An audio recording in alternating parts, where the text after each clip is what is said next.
Hard AF Seltzer is now live in Florida, Georgia, Alabama, Texas, Ohio, Montana, Idaho, Oregon, Michigan, Pennsylvania, Illinois. Go to hardafseltzer.com today, click on the store locator, and enter your city or zip to find the closest location nearest you.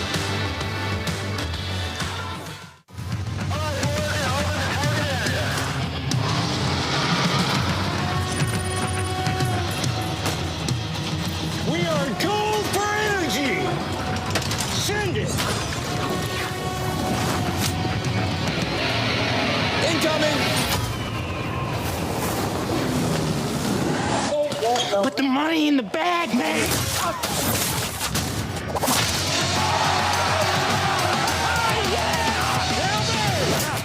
As I said, your paycheck is your thank you. What's going on back there? This is awesome!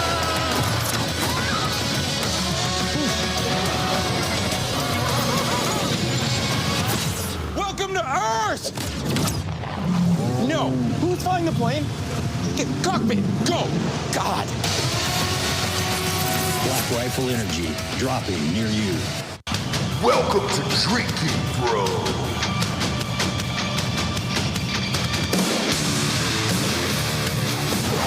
Yeah, welcome to Drinkin' Bros, kids. Friday afternoon show here today. Government is still shut down. No one cares. Taylor Swift's album just dropped last night. People do care. And Diddy's about to be sentenced here. It's any minute. He's currently in court. This morning did not go well for him, and I'm actually expecting some jail time here. I want to start off the top of the show by bringing on a good friend, Gerard Michaels, who will be joining us today. Dan is going to be out for a couple days, and he's just kind of decompressing. My wife is also gone. She's out in Los Angeles with her family at a wedding, and trying to figure out how to word this because I was watching your video last night, Gerard, and you don't know this story, and I'm just going to spring it to you live on air. That's why I called you to come and do this show today. You posted something very poignant about Theo Von on your Instagram, and Theo Von is going through some shit right now, and on Ross Patterson Revolution earlier in the week, a listener was at that taping, had hit me up and said, I think something's really fucking wrong with Theo. And he was going back and forth every half hour or whatever.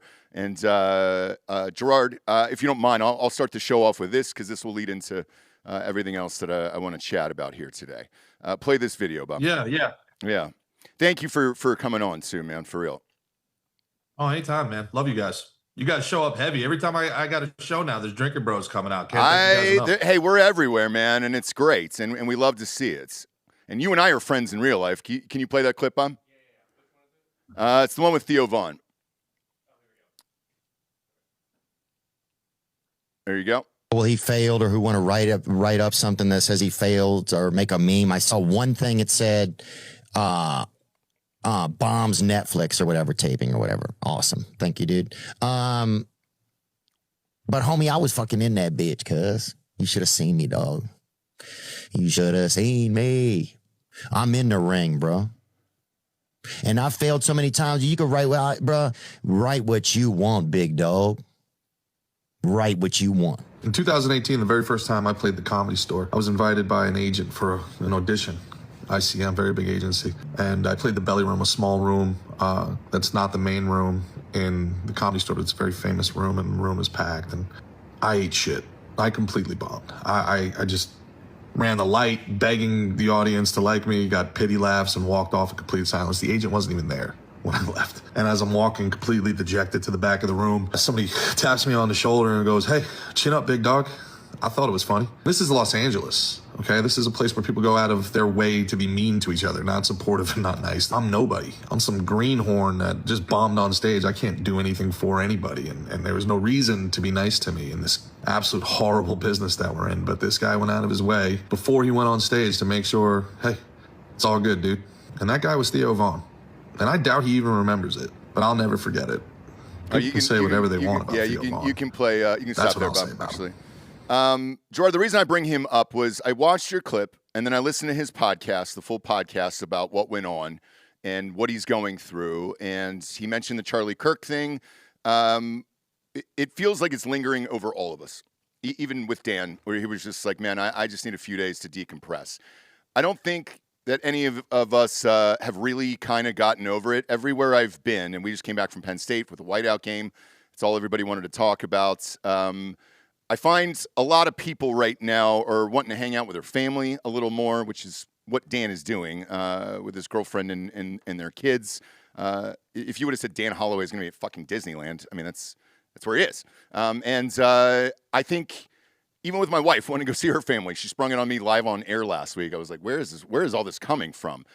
I think it's this. I think it's a lot of this. His show was very open and honest when I listened to it. And as I mentioned, that there was a listener at that particular taping. They thought he was on drugs or suicidal, and Variety had written some stuff and everything else. I just think people are going through a really fucking tough time right now. And nobody really knows how to vocalize it. The Charlie Kirk thing was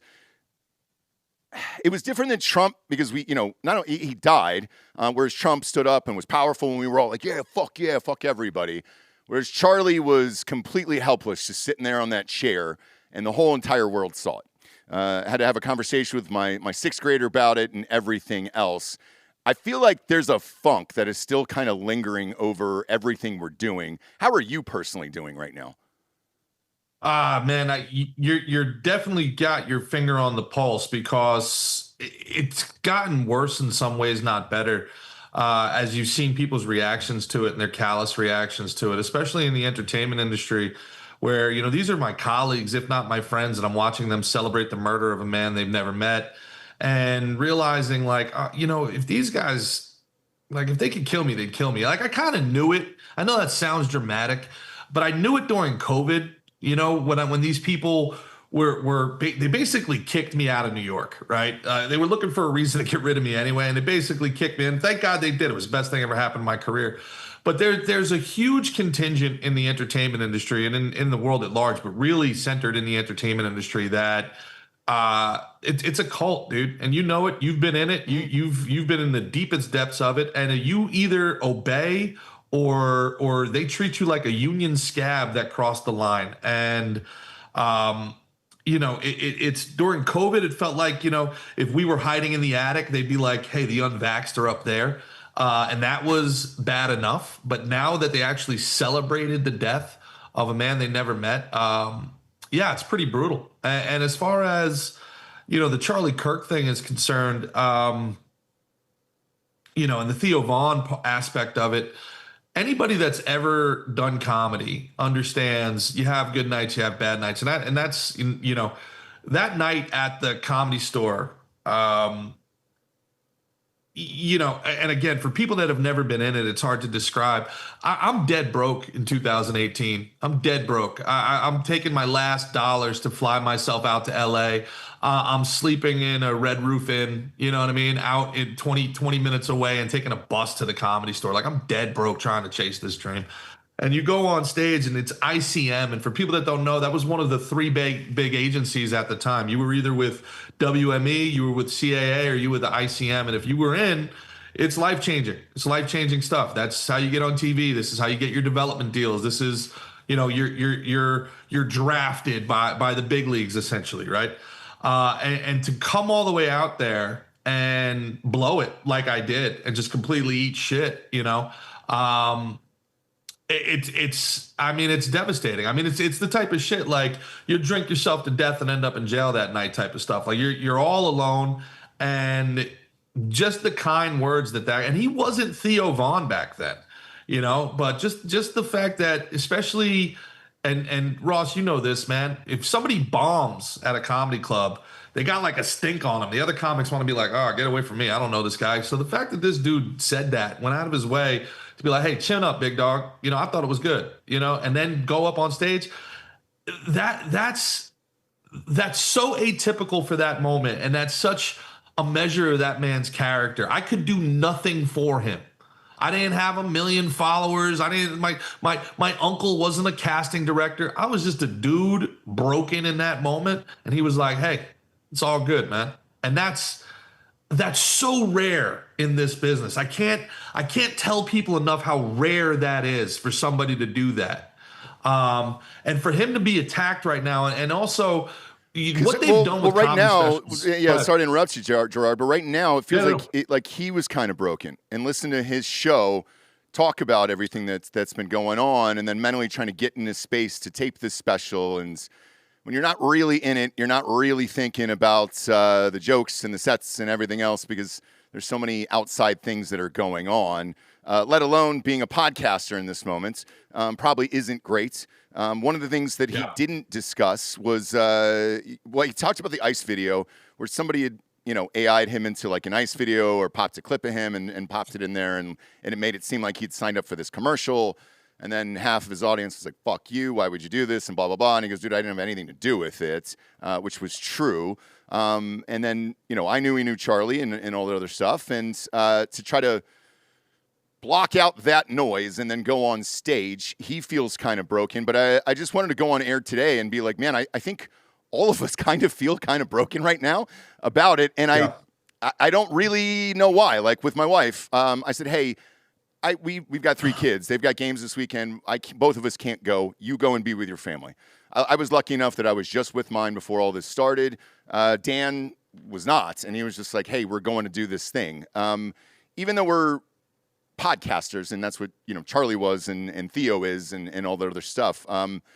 We had 28 death threats after his death. In my opinion, it was bullshit. But this was the first time that we had security at an event over the Penn State gig over the weekends. You would never know they were there because we dressed them up in hard AF shit and all that other stuff. So they were just walking around with us all day. We didn't make a big deal about it, didn't say anything, and it's probably the first time anybody's hearing is right now. But it still feels like this lingering funk. And if you're trying to go after these people like a Theo Vaughn or whoever, which is why I was grateful to see your story about him, it's like, man, you don't know what somebody's going through. And I think a lot of us are going through a lot of that right now. And it's kind of odd and it's hard to talk about right now. Yeah, well, again, man, in many ways, we keep treating the quote unquote left or, the commies that have infiltrated every aspect of society as like kids that just need to grow up. And like, we just keep waiting for them to snap out of it. And they keep wanting us to die. So, I mean, you're a person who speaks for a living. You've got a wife, you've got children. Charlie Kirk was a man who spoke for a living. And everybody's like, he went on college and bullied kids. No, he went on college so these kids could hear a different opinion. If colleges weren't 95% biased in one direction and completely institutionally captured, Turning Point wouldn't have an audience. There was such huge audiences there because people were like, you know what, this actually makes sense. And I don't have to fear being bullied, where in every class I'm in, people are like, oh yeah, communism's great and the Western society's awful and your dad is the worst person ever. And you're going to school going like, man, I thought we were going to learn about Voltaire. What the hell's going on here, right? So they never look at themselves. There's no introspection. I ate shit at the mothership. I was on the night after Charlie got killed, and I was so angry. I was like, how much longer are we going to act like, white people are the problem here, and it's white supremacy, white Christian men, as Hillary Clinton said. And I'm like, yeah, this is why you lock your doors every time you go past a Bass Pro Shop, right? This is why every time you see a yoga joint, you're like, roll them up, kids. No, like it's the gaslighting. And you look at this, Ross, it's been 20 years of this. Obama ran for president for the first time in 2007. And we've been gaslit into believing that you and me are the problem for 20 years now, when we've been taking hit after hit after hit. And it's these leftists, white women in particular, that have just been the biggest bullies on planet Earth. They cancel and then they gang up on you. And now I'll tell you something else, guys. Okay, I'll give you a little inside baseball on the comedy community. Okay, it's not what it used to be with a special. It's curated reality. When Netflix got involved with this, half of those people you see in the crowd, they're plants now. Those are actors that know when the punchlines are and they laugh, because this is a multi-$100,000 production. Where back in the day, it used to be, hey, I got a weekend of shows. film all four. We'll put the best of it together, and it's organic. So what happens with these actors? You know how actors are. They want stage time. So they'll go laughing like crazy to make sure they get their face on the special. And as a comic, you're like, it's throwing off my rhythm. That's not the part you laugh at. Calm down. And it's inorganic. Then the rest of the crowd goes, oh, this is inorganic. And comedy is a relationship between the performer and the audience. And that's when you have that intimate relationship, when I win you over and you're on board, they are as much of the performance as I am. All right.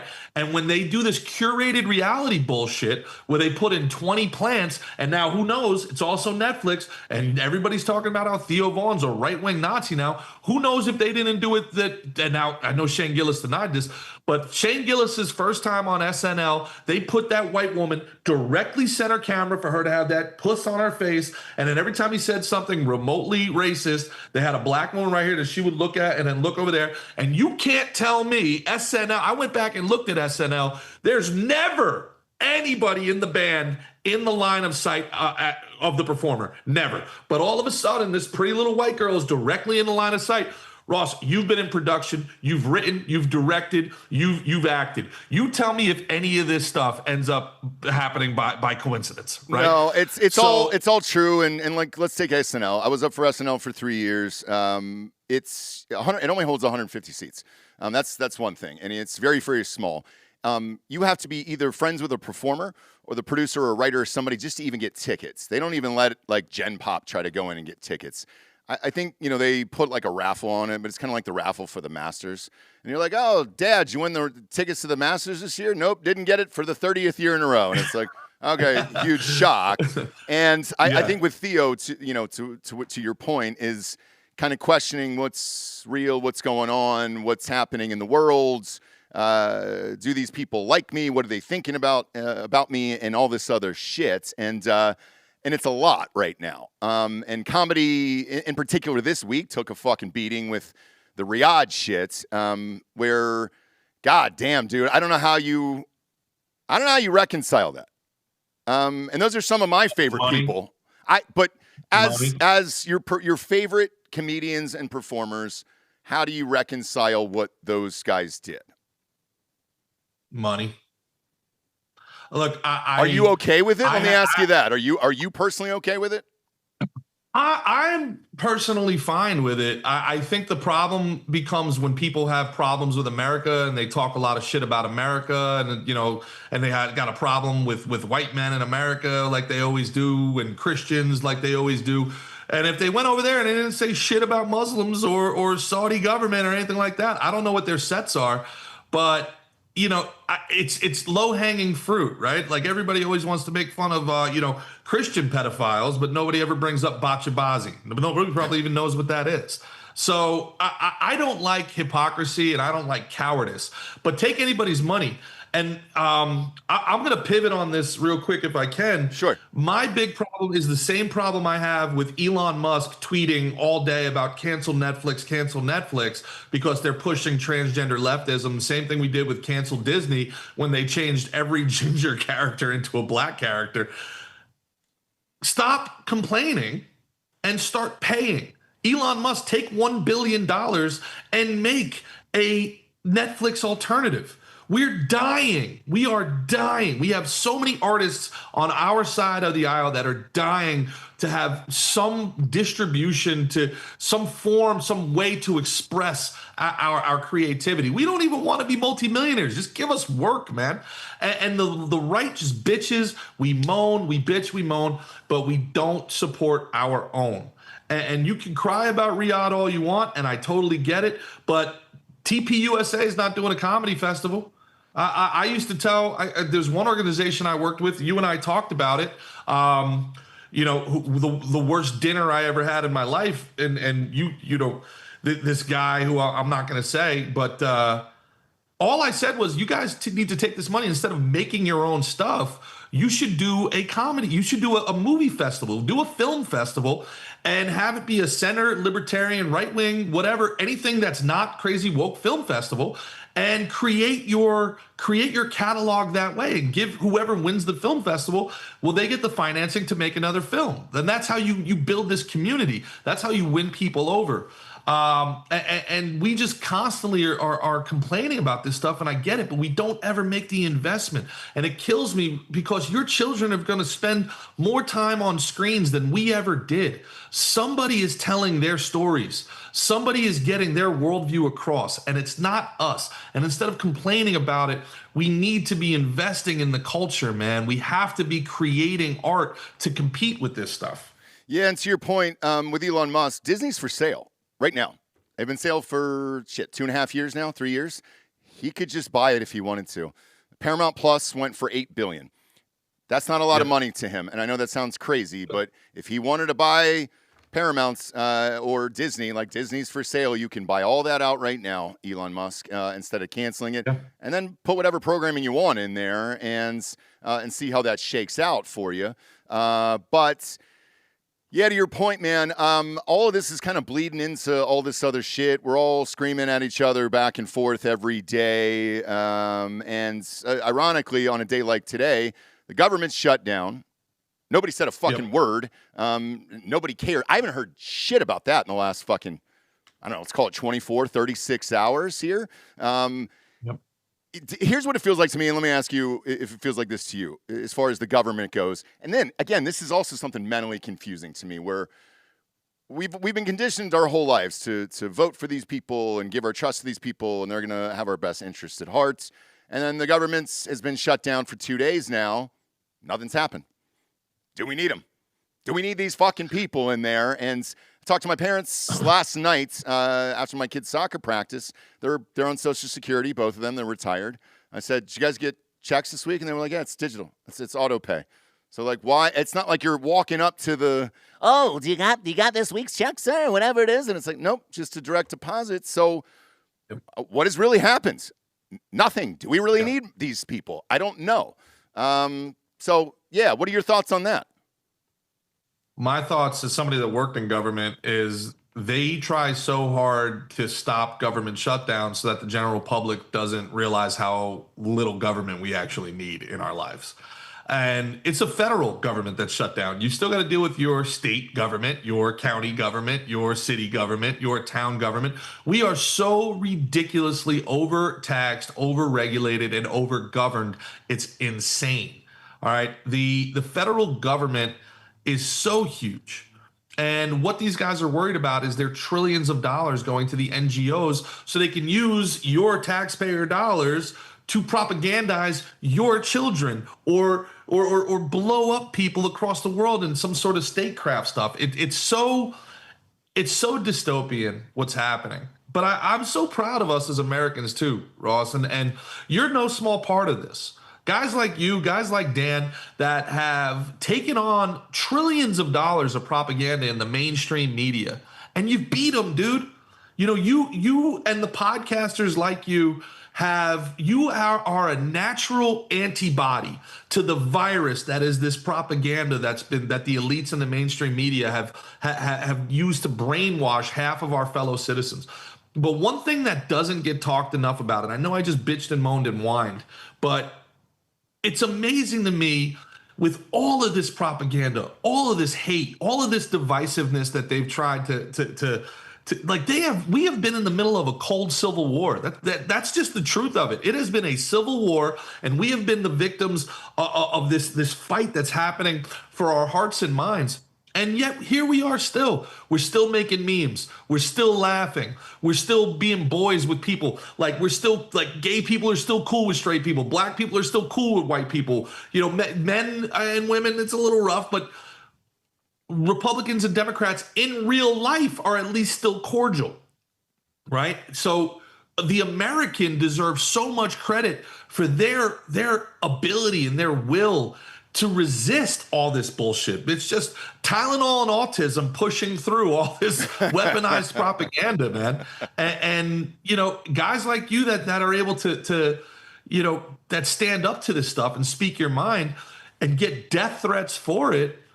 But you also inspire thousands of people to stand up and speak their mind as well. And you go out to the colleges and you get these kids good and knackered up, and you know, they see that, hey, masculinity is not toxic. Bro culture is a lot of fun.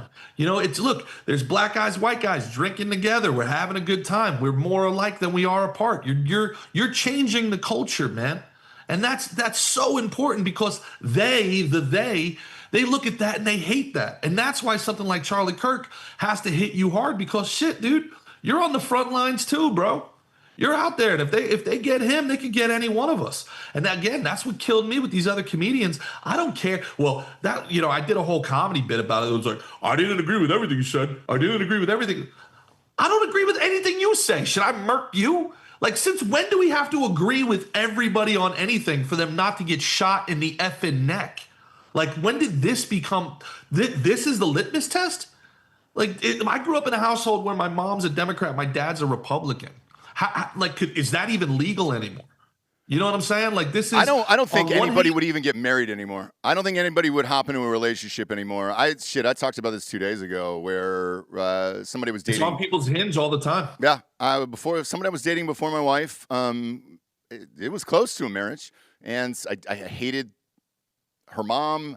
She was super hardcore fucking liberal, and just would bring it up every goddamn second of the day that we. And I was like, how close are you to your mom and everything else? She's like, I'm real close. It's a package deal. And I was like, well, I'm going to have to return this package, unfortunately. And yeah, that was 15 years ago. So imagine now. I mean, it's now I couldn't imagine being in a dating world. You're dating right now. Could you? She'd be walking around with half your shit, bro. But would you even entertain it? You're a single dude. Would you even entertain dating a Democrat right now? Yeah, because I find girls in their mid-20s hot, so I put up with it a little bit. But I hope the good thing is I'm here in Florida, so that's kind of a self-filtering thing. By the way, in Tampa, Hard AF is everywhere in Tampa. You guys are crushing it in Tampa. I got to get you down in Broward and Fort Lauderdale where I am. Hard AF was all over the place in Tampa. Man. I appreciate it. Yeah, we're working our way down there. We outgrew the last distributor, so we had to get a new one, and they started with Tampa. And then they're spreading out everywhere else. So thank you for that. Yeah. I have theories on this stuff, man. Not to be a conspiracy theorist as I was on Jubilee, but there's certain things that nobody's talking about. That one of them is hormonal birth control, and I know women go nuts as soon as you say this stuff, but that needs to be looked at. And the fact that we've put entire generations of women on hormones every day, microdosing hormones from the age of 12 to their mid-20s, like to the point, I don't know if you know this, and Bob, fact check this if I'm wrong. I don't want to spread dangerous misinformation, but there is so much in our major cities. So many women are on birth control, hormonal birth control, that there are traces of estrogen in the water because they can't filter it out of the water systems. They take so much of the stuff, they urinate it into the water, and then the water filtration systems can't get the estrogen out. Well, part of it is it does contribute. Yes, I can't find a number, but yeah, there is a contribution. And this happened to me in a relationship. Ironically, a girl that we were living together, same person, but was living together, had an IED or IUD. No, an IED would have blown up her pussy. Apologize for that. An IED. But with that, I remember she got it taken out. Crazy hormones, everything else, could not control, didn't understand what was going on. All that other shits, and it was wild. Very similar to men with testosterone. If you don't have enough testosterone, but you want your son to play in the SEC. If you put your son on test from the time he was 12 until the time he was 25, you'd be put in jail, which you should be, right? This stuff is so overprescribed because a girl gets acne or something like that. They put them on this stuff. Now, this is 100% verifiable. Bob, also, again, please check. It's in there. They admit it now. They used to deny it. Now they admit it. It's actually in there, 4 pages long of potential side effects. It changes your attraction. So the women get married to some soy boy, with his scarves and his job as a barista in Brooklyn. Then they get off birth control because they want to have a kid with their husband. And within 90 days, they look at this guy like, ew, yuck, what's going on here? He's too feminine. They want masculinity once they get off of the hormones that are changing their natural biology and composition. And I just can't help but think if all of this gender dysphoria and this intergender angst is coming from. We all can agree, and I know that I'm being misogynistic when I say this. It's the female left, the white female left particularly, that is really driving all of this hatred and extremism, right? What percentage of them are on drugs? What percentage of them are on hormones?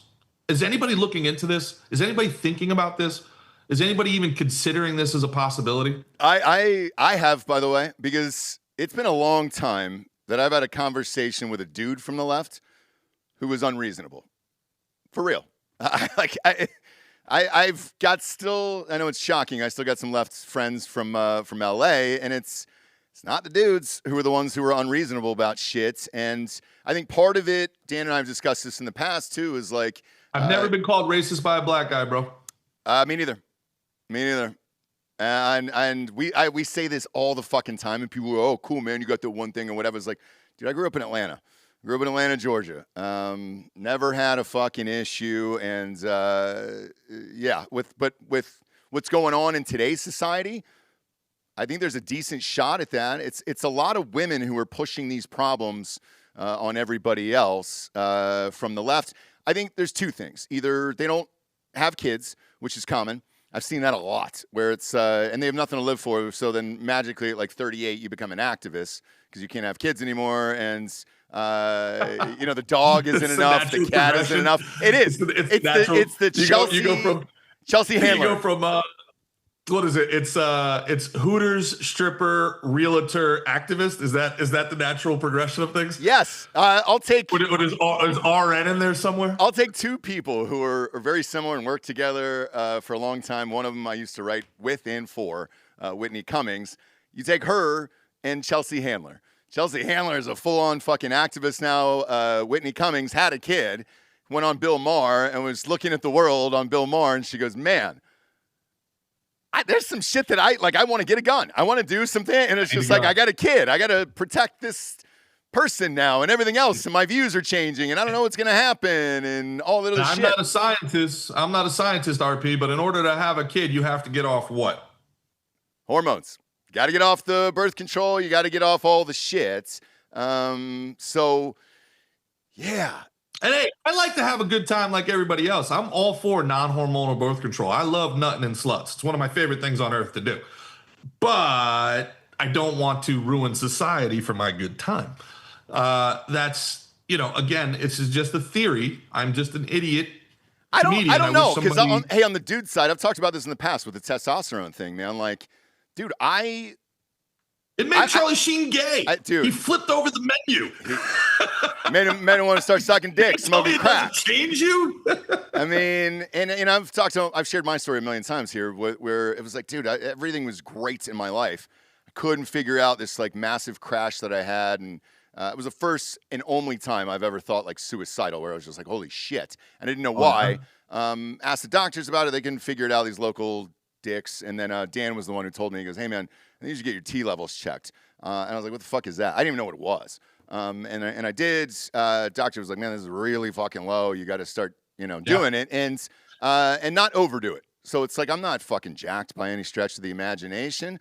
It's just the brain fog is gone. The clearness is gone. I'm able to have conversations. No, we need testosterone. And they've made us feel like testosterone's a bad thing. The average human being, again, Bob, please check this. I don't want the internet, doing the Jubilee fact check on me, where actually it was 22% instead of 20%. But I believe the average 18-year-old has half the testosterone their grandfathers had. The average 18-year-old in 2025, I believe, has half the testosterone of an 18-year-old in 1970. I think, and then we have to say, like, how did that happen? Mm-hmm. And that's masculinity is important.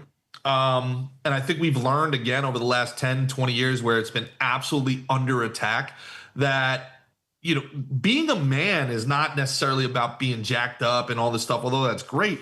But being a man is just simply being able to look at something stupid and be like, hey, cut this shit. Like being able to be in conflict and being okay with it. That's really what we lost over the last 20 years is men lost their spine. It was like, oh, okay, I don't think you're really a daughter, son, but you know what? If it makes you feel better, go ahead and cut your nuts off. Like, no, be like that. You don't need to be your son's best friend. Say, hey, What the fuck do you think you're doing? Stop. You're not a fucking girl. You can wear a dress all you want. Dennis Rodman wore a dress, but go get 25 rebounds, all right? Like, what the hell are you doing? There's, this idea like, oh, happy wife, happy life, whatever you want, dear. No. Women are they're made to test you. They want to know that you can handle yourself. And that's the other part of what you were saying before, man. Like this idea I'm going to get in so much trouble for saying all this stuff, but this is the truth, right? By who? Who are you going to get in trouble by, Gerard? Are you still worried? Exactly. Are you still like? No, I'm not. Like, no. I said fuck off a long time ago. Did I ever tell you what my dad said when I got canceled in New York for the first time? Did I ever tell you what my dad said? I'm like, all these people are tweeting at me, and my dad looked at me and goes, "Your grandfather was on Iwo Jima, and you're crying over a tweet." Yeah. I'm like. It's totally true. Okay. You're like, yeah. All right. Yeah. Fair enough. Fair enough. Like, dude, yeah, John Wayne, man, I don't care. Let the chips fall. Although what I do care about and what I've been trying to work behind the scenes for 10 years now, and you know this, is I want to create this environment. I want to create a studio, a network. I want to create a distribution system, because the only reason we have to be scared is because they do control the access to culture and society. Every hiring department, every HR department. I'm not even talking about the entertainment industry, which we know is 1,000% left. I'm talking like HR departments. We're talking about, the cultural centers. I would love to be a college baseball coach. That's not happening. Colleges is a big one, dude. Colleges is a big one, dude. So until we fight back with some sort of parallel economy, until we create, but whoever does is going to make $1 trillion freaking dollars. $1 trillion. We've never seen an industry self-destruct and double barrel the bird to their audience like the entertainment industry has. The first person that goes, hey, just make cool shit instead of propaganda is going to make $1 billion. Everybody's going to go there to watch their stuff.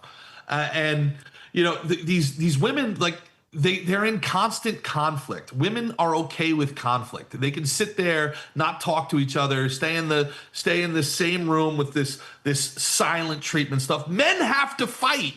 We see conflict. We need resolution. Like, bro, are we fighting or are you getting over it? That's how men are. That's it. You get into a fight and then you put your arm around the guy, you have a drink, and they end up being your best friends. Women can stay in this passive-aggressive state of conflict forever. And that's what's happening with our culture, especially as the Democratic Party becomes completely feminine. They can just do passive aggressive shit, gaslight, manipulate, and do all these things, and then be like, well, no, Charlie Kirk did not deserve to get shot, but also maybe you shouldn't say those things you're saying, and maybe you won't get shot then. It's like, that sounds like a threat. Yeah. Was that a threat? That sounds like a threat. Well, I don't know. I just know if he wasn't spreading hate, he wouldn't be dead. And it's like, you spread hate all the time. You spread hate all the time. And the amount of people who told me that right after that happened that day, they were like, hey, is everything all right? Are you guys worried over there? And I was like, no, should I be? I guess like that was something I never even entertained. And again, Dan's not here today, but he was setting up all the security and all this other shit for Penn State. I had to call Ron.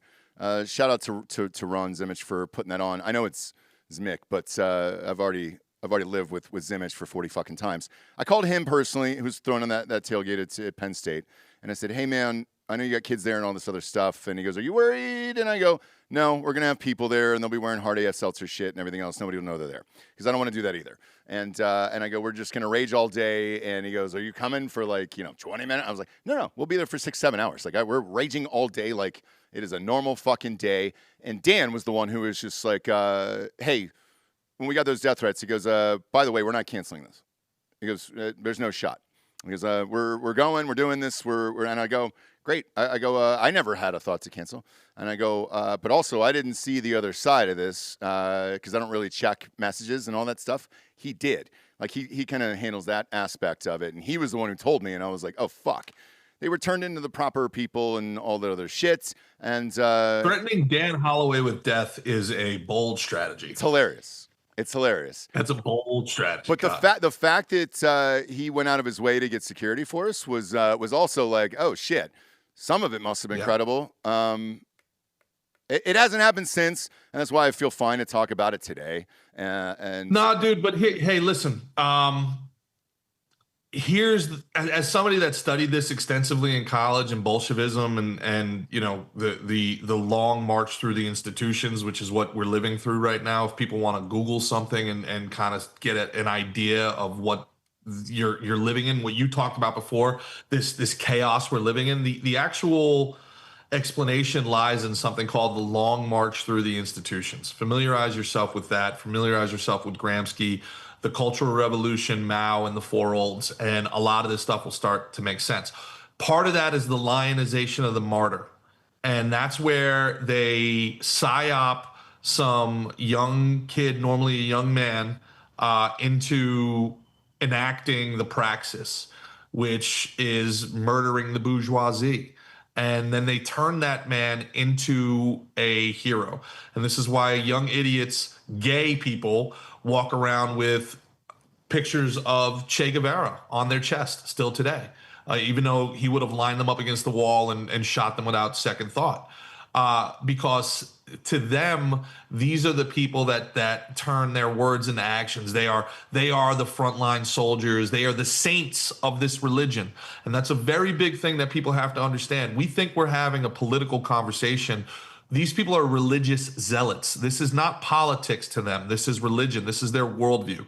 You need to look at these communists the same way you would look at a jihadist, the same way that you would look at any sort of religious extremist. There's no intellectual conversation to be had with an emotional person. So all that is to say that it's incredibly powerful that you guys keep doing what you're doing as public as you are. And I know, having been in your studio so many times, it's an open studio. Anybody can come in whenever they want. Hey, we got listeners here who are fucking boozing back there, and I'll bring them on at the end of the show. So it's like, yeah, and that's a great thing. We still have for not your shut our audience, doors. Yeah, it's like, hey man, come on in and drink. But you have to take this seriously. When people tell you who they are, believe them. And when these people, they celebrated this man's death, and then they jump on Theo Von like, oh, Theo Von sucked and now he's a Nazi. People see it's like, you have no idea what it's like to do this. You're an open micer. You are a glorified micer. I just filmed a special. I hated every minute of it.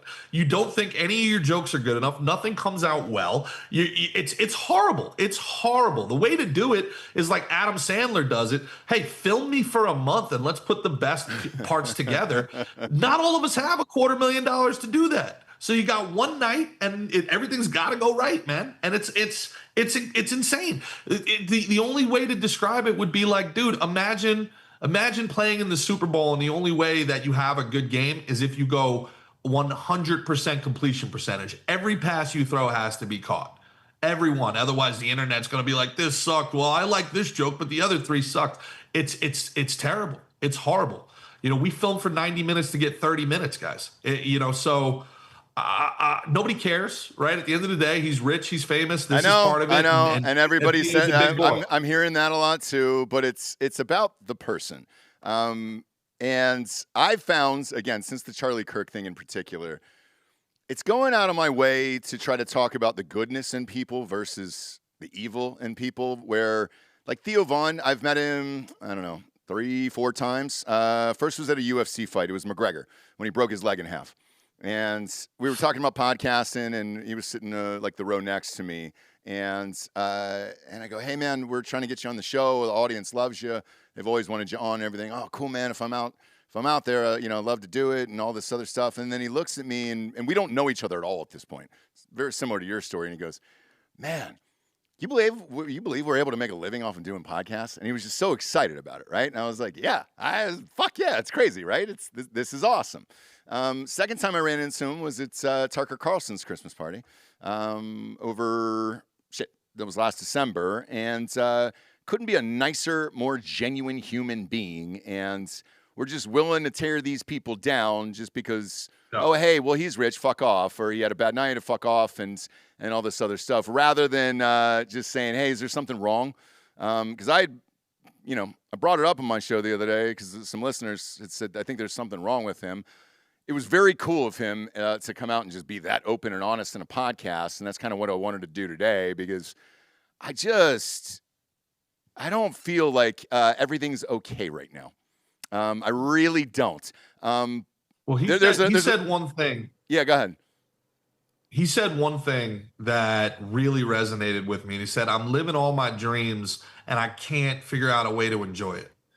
And I remember being in minor league baseball and that exact thing. You want to talk about, dude, I was suicidal for a long time. And, thank God I'm a pussy and couldn't go through with it. But I was right there on the edge for a long time. And, part of the reason why, you saw, I don't know if you've ever seen what I looked like when I was an athlete, but I was 225, just jack shit ripped. And part of the reason I blew up over 100 pounds is I think I was just trying to kill myself over time, and fuck it, whatever. And part of that was I just couldn't enjoy the process. I would go 2 for 4 with a double and just be fixated on the 3-1 fastball I was late on.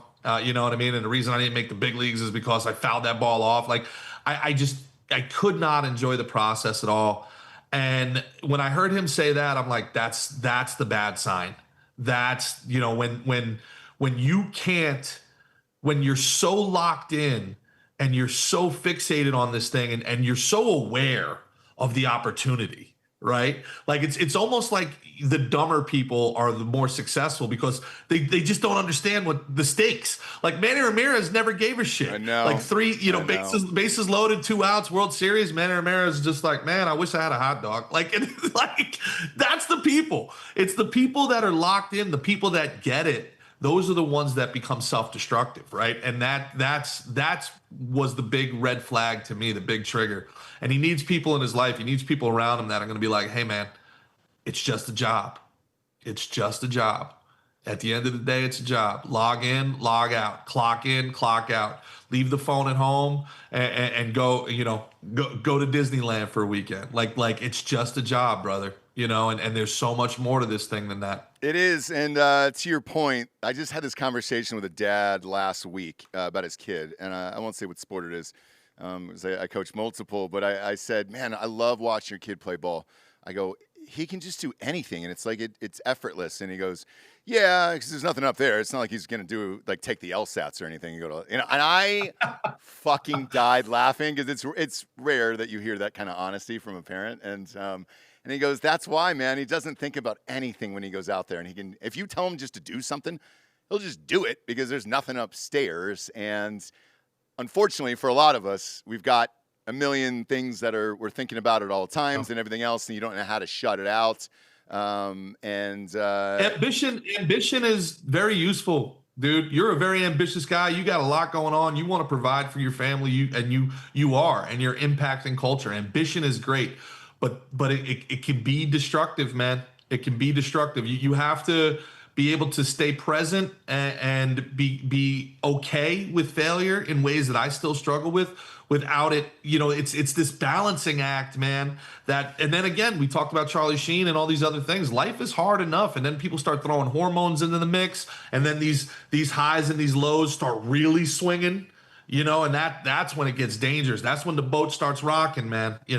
And it's not just in entertainment; it's everyday life, everybody's jobs, every single thing they're doing, and you don't realize it. Where everybody's fixated on a podcast or a celebrity or whatever the fuck it is, and these are stressful ass times, man. Somebody working I got more money I've ever had in my life, and I'm broke. Yeah, it's somebody working at PPD or fucking it's just a goddamn mechanic or something. Like everybody's stressed out about shit and thinking about shit. But what I have found recently is with the Charlie Kirk thing, there is a lot of people that seem to be shifting more towards family, relationships, hanging out together, talking to one another. I'm not a religious guy. I don't know if you are, but there's a lot of people who are shifting over into, and Dan talks about this all the time, of this young crop of people, this next generation that's coming up are more religious because they feel a sense of family or something that they're missing. And community.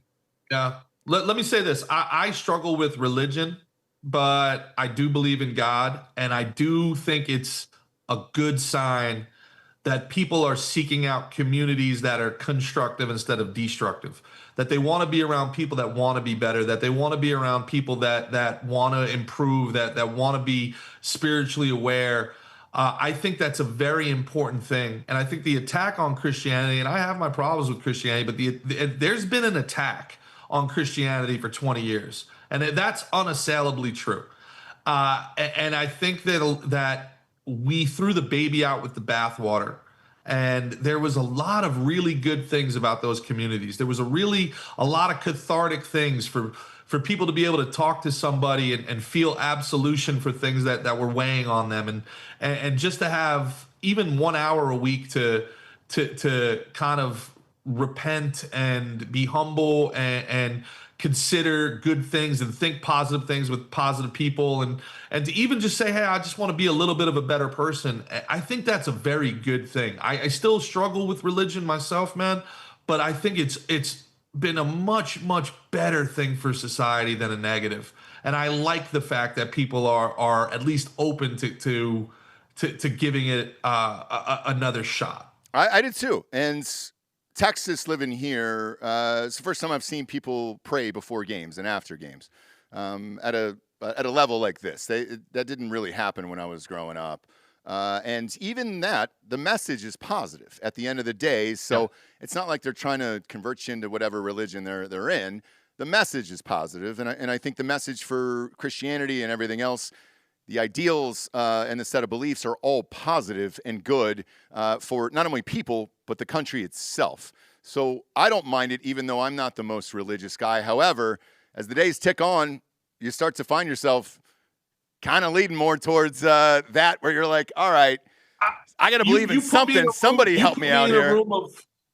You put me in a room of 10 hardcore Christian evangelicals, I'll take that over 10 hardcore progressives with nose rings any day of the week. Same. Any day of the week.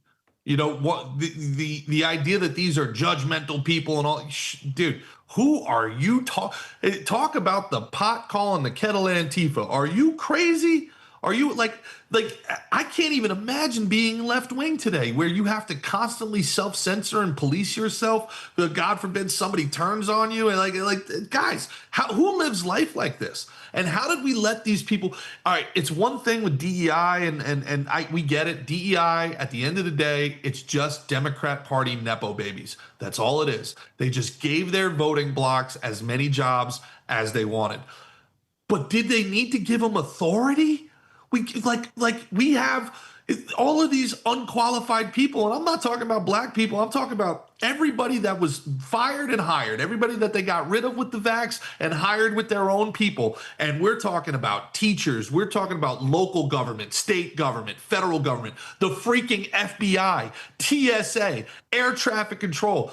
We didn't just, it's not a jobs program. We gave these people authority. We have a country of 350 million people being run by 80 IQ foot soldiers right now. What are we doing? This is insane what we've allowed to happen. And going back to the masculinity, part of that is standing up and saying, hey, no, absolutely not. No, I don't care. Call me sexist, call me racist, call me whatever you want. But we don't want planes landing upside down. Can we agree on that? Yes? No? Look, if Denzel's flying it, fine. But if he ain't, then we don't have a shot. Give me him or Sully. But that did that. Oh, God. But yeah, as this keeps going on, I also have a lot of friends on the left, going to this government shutdown. It's only over this, $1.5 trillion healthcare for illegals program. Even my buddies who are pretty normal Democrats, I'll say this, they're like, there's a losing argument, man. Like, there's no way out of it. How do we not fund the people who are in our own country who are going through shit with the VA? Put more funding into the goddamn VA, for Christ's sakes, rather than funding this. There is no way out of that, which is also why I think nobody's really talking about it either. Like, nobody's talking about this government shutdown because we all know what it's over. It's this one issue, and one side believes in let's protect Americans, the other one doesn't, and that's kind of it. And it's a no-win situation for the left. The guy I got to give credit to, who you guys should try to have on, I think it would be incredible television. Chris Cuomo has found his balls, and he's called out AOC, and he's called out the far left wing and says, you guys are socialists, you guys are communists, you have to leave the Democratic Party. You are not Democrats. We believe in America. We believe in capitalism. They have to go. Split off and do whatever it is you want to do. You're not us. And I thought that, thank God, finally, right? Like again, I'm clearly not left wing, but I grew up in a household of union workers, Irish Catholics from Brooklyn, New York. My grandmother had 2 photos above the mantle. It was Pope John Paul and John F. Kennedy. And this party, this modern party, she wouldn't look at this. She would spit on the ground in front of what this is, right? So there's an opportunity here for Democrats to retake their party for reasonable people. Bill Maher is, sounding like a conservative these days. Kick these commies out. They made a deal with the devil in Obama's second reelection, in his reelection, where they brought in the Democratic Socialists and the Bernie Sanders wing, which were ostracized. They brought them in. They thought they could control them, and they couldn't, because you can't control commies because they are religious extremists. Nancy Pelosi and Hillary Clinton thought that they would be like every other Democrat, take the money and shut up. Nope, turns out they don't care about money. They're zealots. They want power, okay? So they lost control of this golem. Now you're seeing guys be able to come back, and we need a solid Democratic Party. We need 2 America First parties, and we can disagree on the margins as long as we think we're going in the same direction. We can't have one half of our political system absolutely hating half the country to the point where they celebrate the murder of one of us. Right? That this is a pretext for war and genocide. We cannot have it. And I want to celebrate people like Chris Cuomo, who are standing up against powerful people in his own party, because he's saying this is not reasonable, this is not sensible. And I think that's stuff that not only needs to be acknowledged, it's something that needs to be supported. Yeah, I'm reading the chat right now. Somebody's saying pray for wisdom here. And MC Calcium, I hear you, says Cuomo will side where the money is based on. I used to say that. I used to say that about him, but he's live on air, and so are we today. And there's no going back. And the things that he's saying live on air, I'm surprised he hasn't been fired for. But I don't know that organization well enough to know what it is, because he still says he's a fucking Democrat live on air. So it's not like he's some fucking switched over Republican. It's not CNN Cuomo. I would tell people to give him a second chance. He's in a season right now where he's being honest, I think, and he's being open, and it's good. It's good. And if the Democratic Party needs somebody masculine, remember, his dad got paid more money than Mickey Mantle to be a Yankee. So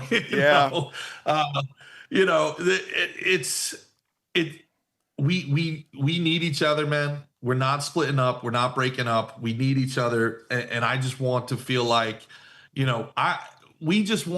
I don't want to think about my boy throwing a tailgate somewhere and some lunatic with a tranny, friend clips him, because he said something he disagrees with. I don't want to tell jokes and have to worry about somebody coming up on stage and trying to smack me, and I got to smack him around, But this concept of I don't like what you said, so therefore my violence is justified against you. Again, I have to give most of America a ton of credit, because think about the propaganda that we've been subject to, and conservatives in particular, and white male conservatives, we haven't hit back really, man.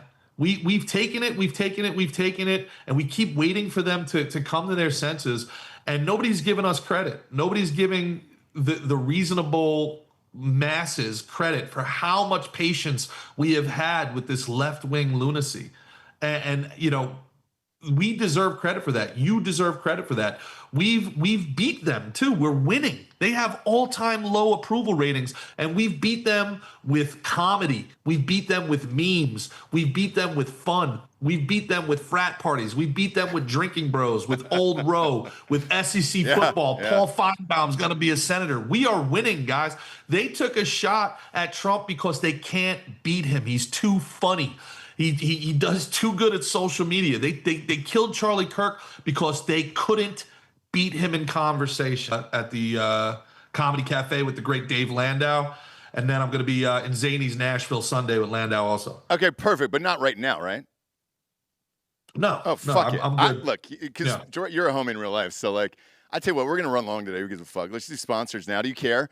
I'll tell you what, another hour. Good, whatever you need. Good. Do it with me here today, because you know sports. MyBookie.com, promo code Drinkin Bros doubles that first deposit all the way up to $1,000. because I know you and you're a degenerate gambler like I am here, college football's in full swing. I'm going to go. I got 2 upsets over the weekend here. I think Texas loses at Florida in the swamp. I'm still going to take the points on that one. And then the other one, I'm going to take FSU over Miami at home. Oh! Yeah. You're down in Miami.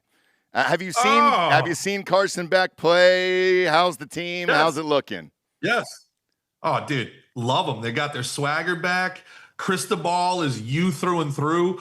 He's got Warren Sapp on the sideline. All these boys showing up. You got Michael Irvin's the mascot now. I don't even know who Miami's mascot is. Catching touchdowns and hugging Mike Irvin. Dude, Carson Beck. I don't want to blow up the dude's spot, but I'm down here I'm a Miami socialite, as it were. Sure. He's the king of Miami right now. The dude is, I mean, you could, I'm not going to blow up the young man's spot, but there's going to be a Netflix documentary about him soon. Hopefully it's all shot in a wide angle because, God, he is not an attractive man, but. It doesn't matter. You wouldn't know it by the cavalcade surrounding him, good sir. And I listen, when I was a young prospect myself, I was dating Miss New Jersey because I got it like that, Ross. And a scout came up to me and goes, all I needed to know about you was your girlfriend. And I was like, what, dude? That's such a weird thing for like a 50-year-old dude to say to a 21-year-old guy. And he was like, a pro athlete needs the confidence to go up to the hottest girl in the bar. And Carson Beck, if you're looking at what he's got surrounding himself, I think he's a big time player. Big time player.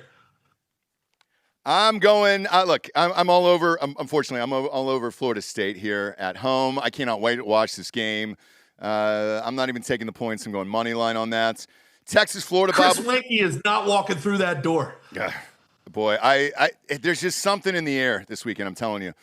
Texas, what's the spread on that, bum? It has dropped all the way to 5.5. Fuck you. Are you kidding me? Money's moving on Florida. Wow. There is horrible weather for the game. I heard there's going to be like a foot of rain or something crazy it's there. It's going to be dumping, apparently. Man, can't wait to watch it. What's up with Arch Manning's shoulder, man? Is he hiding a shoulder injury or something? What's going on? Like, he's got the Uncle Rico thing going on. No, you know what's going on with Arch, actually? I heard this the other day. He has one of the longest drop back times in the country. It takes him over 3 seconds to release the ball. Also, hey, when I was I was on the sidelines of that Texas Ohio State game in the second half, and I was talking to some of my old buddies there, and they said, when you go out to the hotel tonight, watch his highlights.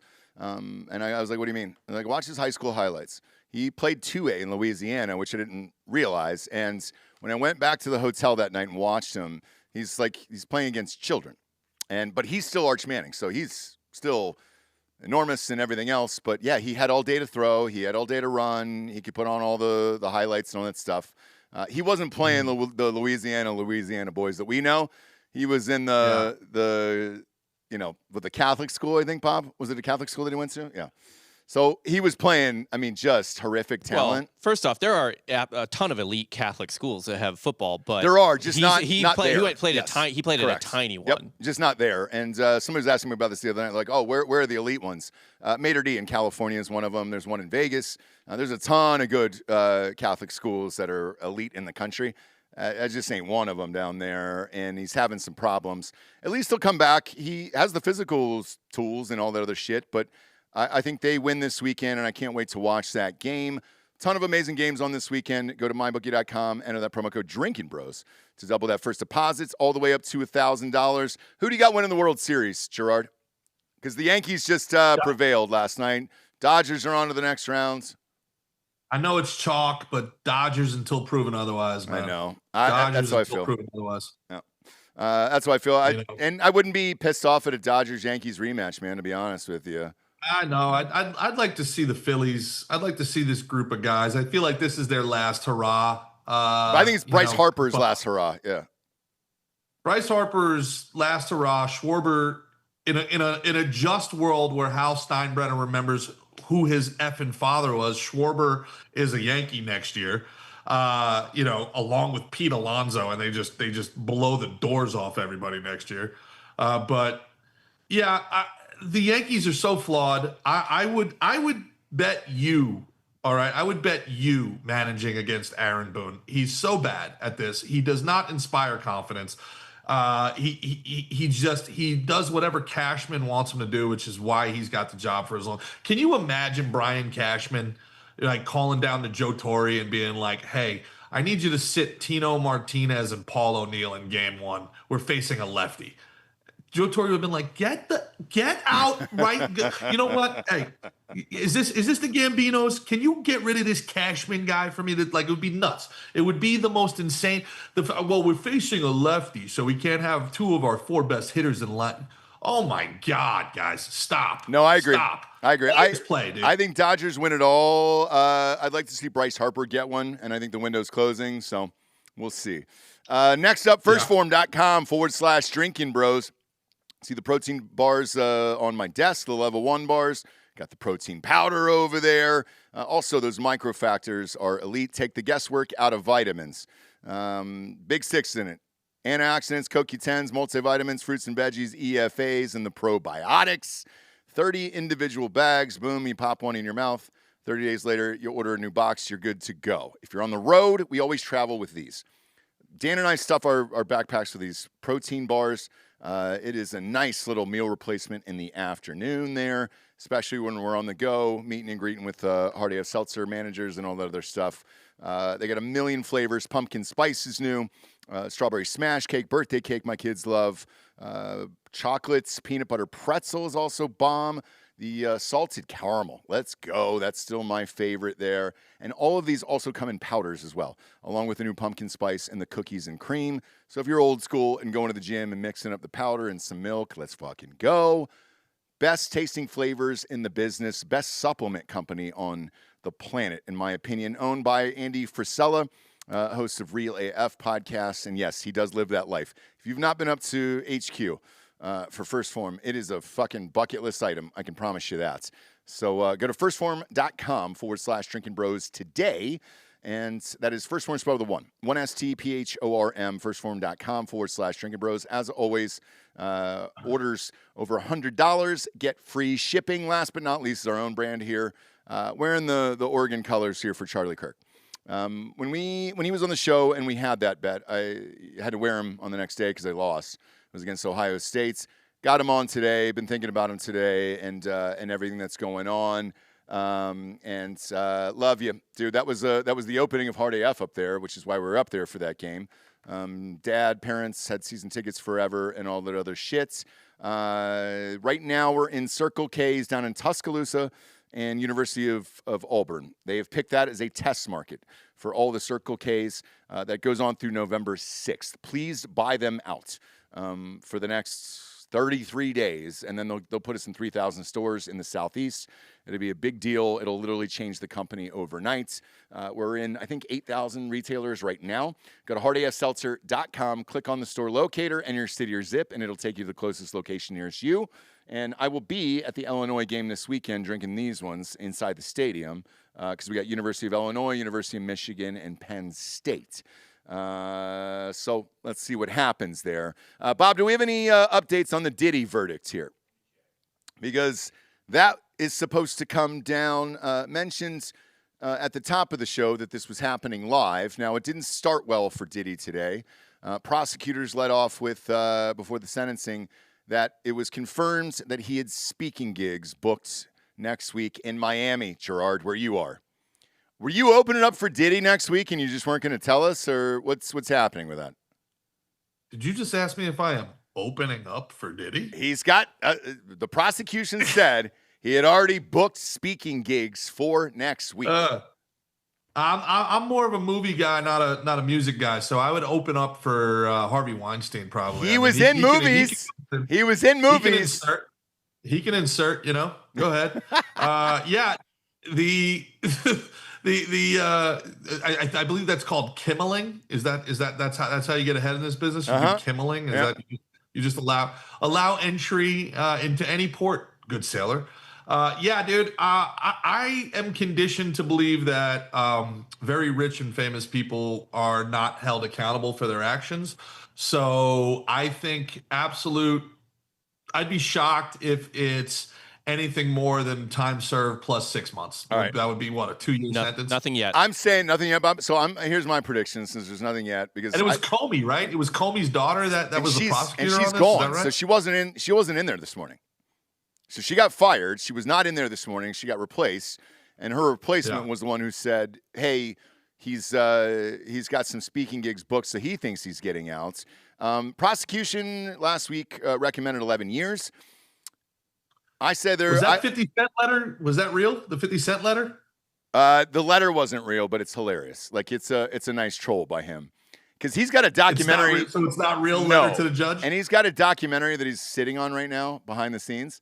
And they're just waiting for this final verdict, and then it's going to come out. And they're going to have a bidding war for it and everything else. Fruit Loop for 20 years. Sure has. He knew. He fucking knew, whereas the rest of us didn't. But it's New York. The prosecutors and everybody else in New York hates him, obviously. Rightfully so. He's a piece of shit. But I think he's going to they'll split the difference. I think he'll get 6 or 7 years. I believe he's already served, I don't know, somewhere from 12 to 14 months. So they'll apply it to that. And he's probably looking at 5 at the end of the day. Wow. Yeah. Wow. Now, even he today said some fucked up shit, which was shocking, where he was like, look, this experience for me has been life-changing because it's the first time I've been sober in 25 years, inside of this prison, which is wild. And I was like, all right, shit. I don't know what to think. So If I'm looking at this legally, hang on. If I'm looking at this legally, what he's been charged with is usually a slap on the wrist, and he's out of there. Yeah. Is he a piece of shit? Yeah. And I think they're going to sentence him just off of being a piece of shit, and he's going to serve 5 or 6 years just for all the shit that he's done, and just kind of bundle it together and be like, hey, dude, be lucky you're only going to get this 5 or 6 versus whatever the fuck else could be coming on the pipeline. 2 more victims filed suits last night, which obviously is those are planted by someone in the prosecution. Like, that doesn't come down the night before sentencing. So look for that 5 to 6 range, even though it hasn't happened yet. Criminal court, man. Time served. Remember, I don't think he has priors because he got Shine to take that murder charge up for him. So, now isn't Shine isn't he like the mayor of Belize or something like that? I think he's Bob. Is he the president or the ambassador of Belize? Look up Shine, the rapper. Yeah, we've played that clip. I think exactly. Yeah, we've played that clip on former leader of the opposition of Belize. Yeah. So I mean, big boy job, weird job. I don't know why he would do it. Yeah. But he did like 10 years for Diddy, didn't he? Fuck yeah, he did for that shooting in the bar club. Yeah, and it was he took the rap for it, got a shit ton of money for it. I heard behind the scenes, and then got out of there. And he only commented after this trial started. Where really, yeah, that was the first time he ever commented about it. He's just like, look, he's a fucking bad dude, man. And he's like, I didn't do any of this shit, but I took the rap, I did the thing, I did all the stuff, and then I got the fuck out of there and changed my life. Yeah, I bet. And when you hear him speak, he's pretty eloquent. I was just like, Jesus Christ. Because I think he found, I don't know, Muslim in jail or some bullshit, whatever like the prisoners do, Is it? Yeah. Oh, he's Nation of Islam? Yeah. Well, that's a waste if you're in Belize to be, that devout. You want to be in the, Although I don't know how seriously they take all of the Quran. I don't know, I don't know how. Well, I guess you get to monogamy is not exactly the big. You just can't eat pork. You can have as many wives as you want. That's my understanding, right? That's it. And I think it works out well in jail, where it's like, all right, if you join this, we're kind of not gonna fuck with you, but. I don't know. I've never done any hard time before, but yeah, they're hey, not to pivot on you, but I did have a couple questions that you could help me with here. Do you think Vandy has any chance against Bama? Yes, I do. I'm taking Vandy plus the points. You're taking Vandy plus the points. Yep. Really? And then what do you think about Ole Miss? Contender or pretender? Pretender. I love Lane Kiffin. Love him. I love him as a personality. I don't think he'll ever win a national championship. And Really? No. Just because there's too much, like he loves the media too much, where it takes somebody like a Saban or a even Dabo's having a shitty year, but it takes somebody like that. Even Ryan Day hates press. Like those guys hate the fucking media. So like it's somebody who lives in a film room, not somebody who lives in front of a camera. Not somebody who serves up their smoke show daughter to the internet. Jesus Christ, man. I mean, could you imagine? Dude, what was that about? I don't know. Like, and that's internet, and take this. have you seen? By the way, for the audience who hasn't seen his daughter, Bob, pull up Lane Kiffin's daughter for the audience. And it's not weird because he posted it. Yes, He posted. this is important to note. Yes. He posted his own daughter on the internet with the boyfriend, I think. Maybe it was. Here we go. He was an Everybody LSU like, linebacker. Everybody Yes. was like head of recruiting. Ryan, go ahead. That's your demographic. Do I still need to work here today? I'll leave right the fuck now, I swear to God. Is that not insane, dude? We're going to LSU? All right, let's go. I'm going to pack a bag. I mean, look at that. That's Put it your out there daughter. for the internet. Yes. Put it out there for the internet. I mean, absolute insanity. And then after he beat him, his press, I mean, literally, they walked down to the field with a microphone and all that other shit. And they go, hey, man, what do you think? And he goes, well, you can ask the boyfriend's name about the over there. You know, he had something to do with that. And he even referenced gambling in it. His daughter, his hot-ass daughter, the boyfriend, gambling, all like 10 seconds after the game was over, live on air. And I'm watching this and I'm like, whoa. What are we doing, dude? See, it's moments like this that I really miss Brent Musburger. Can you imagine what Brent Musburger would have said about that? You know, He would have money on the game. 15,000 red-blooded American males just applied to Ole Miss. Have you been there? You know who the girl was? You know who the girl was in that Florida State video, by the way? That very famous Florida State video? Do you know what I'm talking about? Oh, yeah. The one that was fake, right? No, 100. Bob, if you can, it's Oh, no, 2 I'm sorry. seconds. I'm sorry. It was the Ole Miss girl that was fake. Remember that story No, with Florida the dad? State, Florida Yes. State, yes.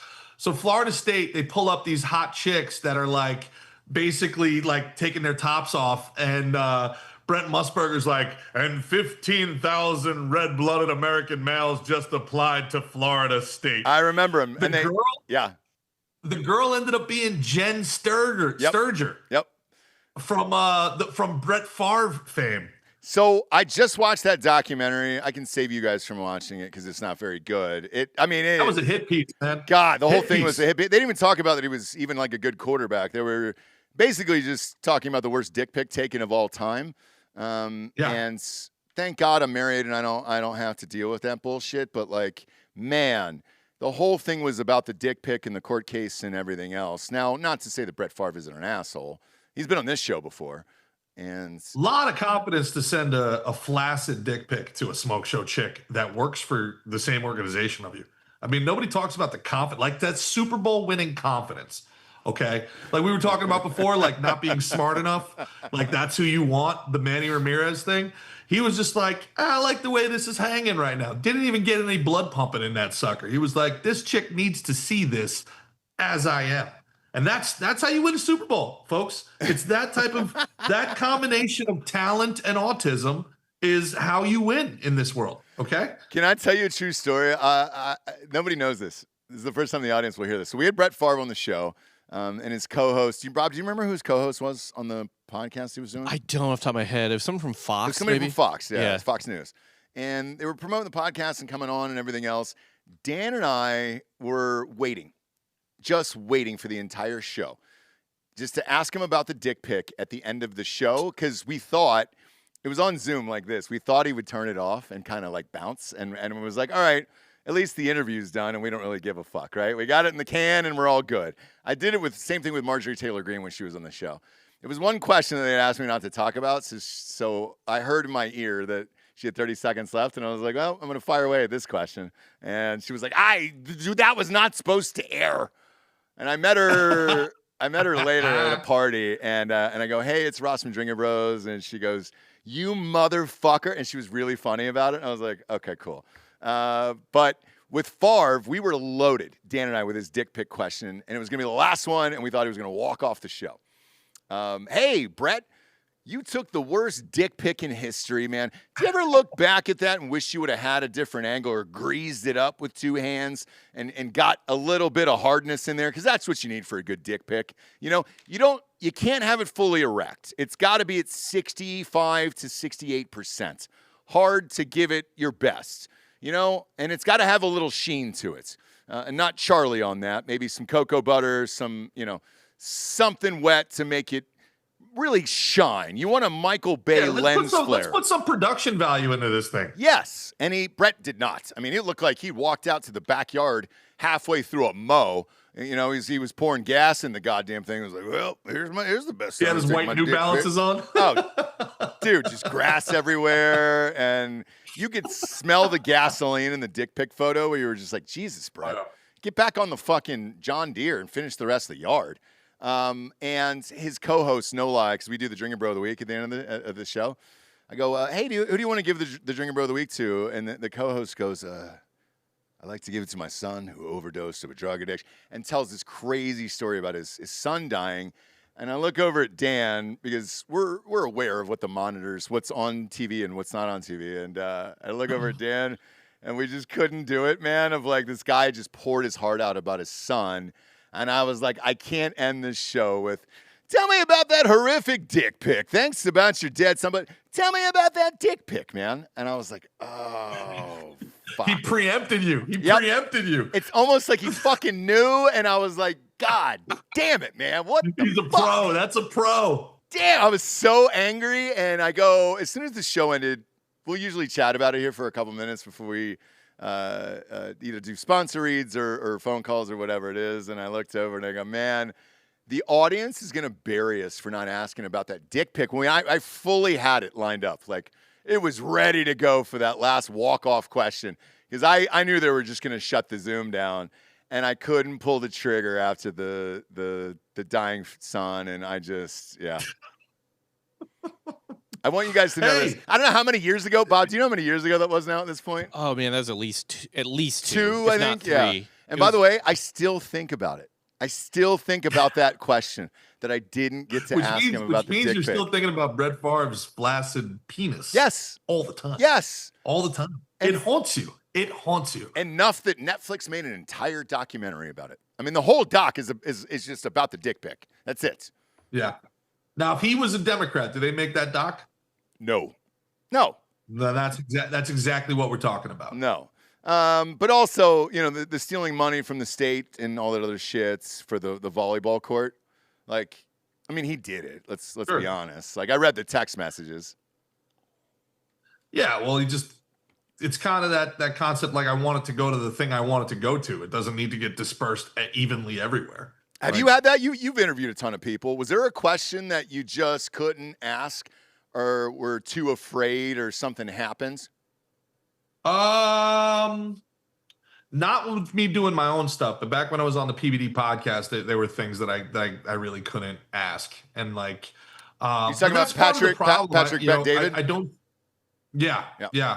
But it wasn't my show, so that's cool. You know, like you do, you know, you 100%. You just kind of, yes. You know what the gig is, and I respect that, by the way, because you can't. Somebody else's show, like you're the host. So yeah, I understand that. What about your own? Yeah, I mean Landau was really cool. When I was on Normal World, I asked Alex Jones a question that I don't think the Blaze appreciated me asking, and Landau went to bat. You know what? I'll say this about Dave Landau, man. And I know he's been on your show, so your audience probably knows who he is. I love him in real life, by the way. He's a friend in real life, so yeah. Bro, he's one of the best human beings I've ever met. I agree. And he's done so much for me. I write a lot of the sketches that are on that show. And I write these sketches, and the Blaze like emails them, and we were supposed to do this thing. I wrote this sketch about it was supposed to be our Easter special. It was about the angel that invented the orgasm. And we had like this corporate America thing where like the angels are in corporate America, and the humans are not the monkeys are not procreating, you know, because they have a baby and it's just nothing but screaming and pooping everywhere. So the men are staying as far away from the women as possible, and it's horrible. So we have to do something, and there's an angel that invents the orgasm, and that's what gets men and women back together. And I thought it was hilarious. And Dave's like, oh yeah, we're doing this. And they get an email. I don't know if I should be telling the story, but I'm too far in. They get an email from the brass, which which was weird because they must have been like reading the emails because we didn't submit it to them or anything like that. And one of the producers, one of their 50 middle managers that they have over there was like, hey, we have a problem with this sketch you're going to do. And it was, they're pretty good over there. They don't really censor and stuff like that. They do what's called soft censoring, where they don't like something so they can't find the budget to do it. But it's like, oh, it's a great idea. We just can't get those costumes. It's like, okay, dude. But this one, they were flat out like, no. And they had like a call and a Zoom. And this is what a G Dave Landau is. They got this guy who's awful. He's the Blaze's pig vomit. If anybody's ever seen the Howard Stern movie, this guy's pig vomit. Yeah.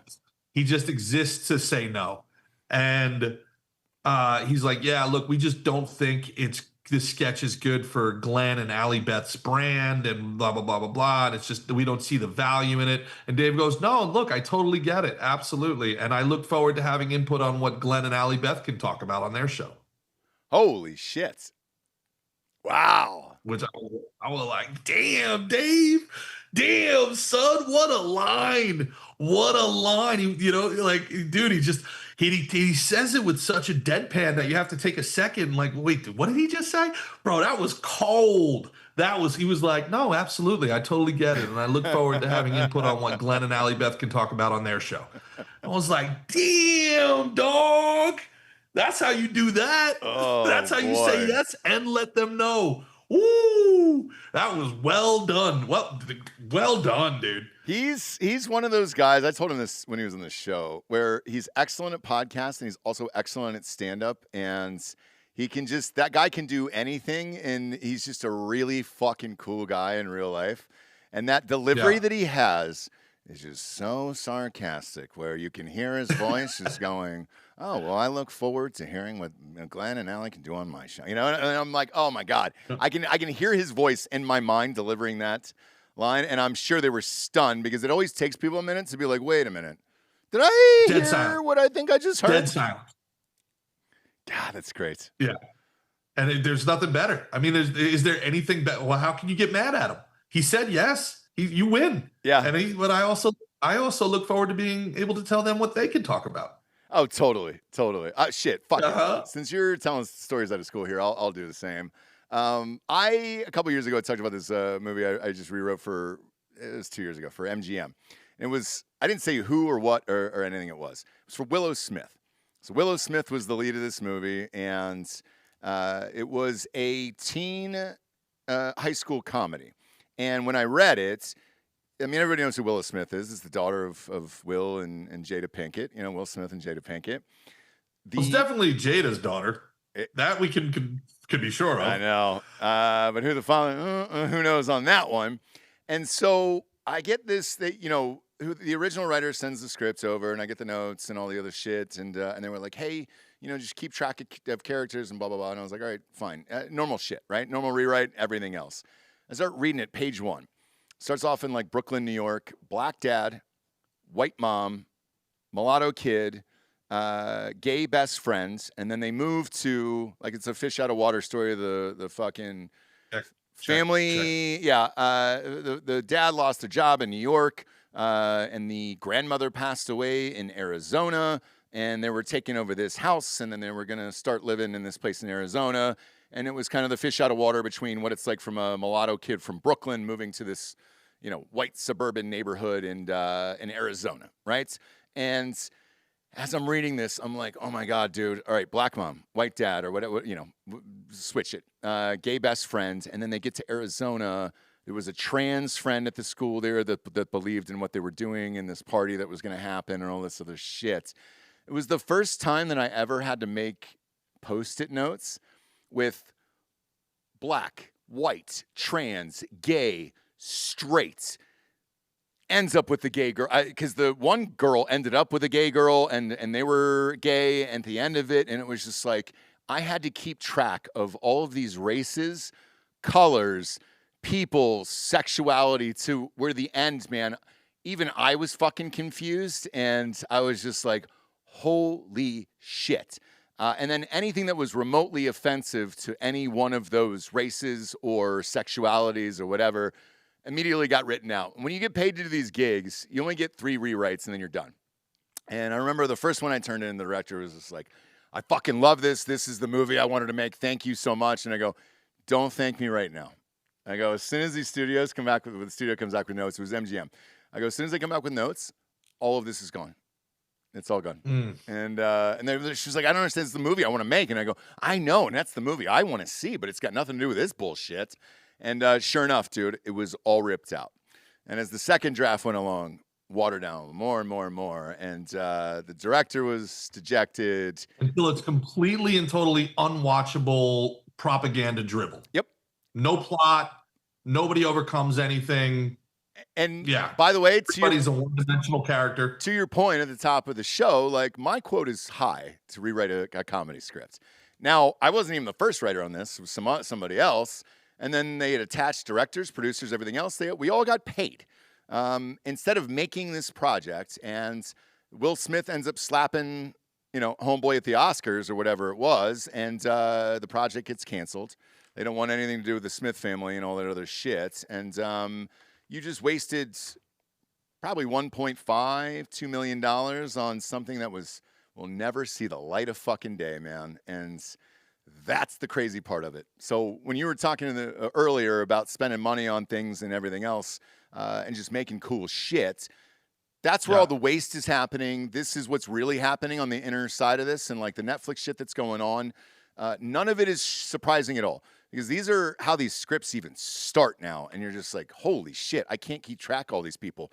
And a lot of it, by the way, is because a lot of these celebrities' kids are fucking trans. And so there's a nepotism that's going on right now. I call it the nepotism IP, where let's say you're not remaking Star Wars or Tron, but you want to make an original something, whatever that is. You have to have a last name that fits. Like right now, Matthew McConaughey's kid is starring in shit. Uma Thurman's kid is starring in shit. It's celebrities' kids who are all now getting these roles. That's the new IP, and whether or not you're able to play ball with these people and then kind of move forward with the projects. And that's going to get even worse. But Gerard, you're going to hate to hear this last one. Is YouTube just had their big presentation here, and all of their money is going into AI. So they want original shit by original creators. So it'll be taking voices like yours. Hopefully this is positive for you. And then making whatever you want. And if it does well, it does well, and it'll get monetized, and then the money will go to you versus physically shooting it, picking actors, and then having to deal with notes.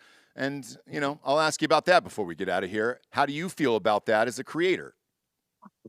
I think that there's always going to be some need for human interaction. I really do. I think AI is going to replace animation more than it's going to replace, hard dialogue, character-driven stuff. I look at what you say and I think, man, that's 3 $500,000 projects, like just in pre-production of what you're describing.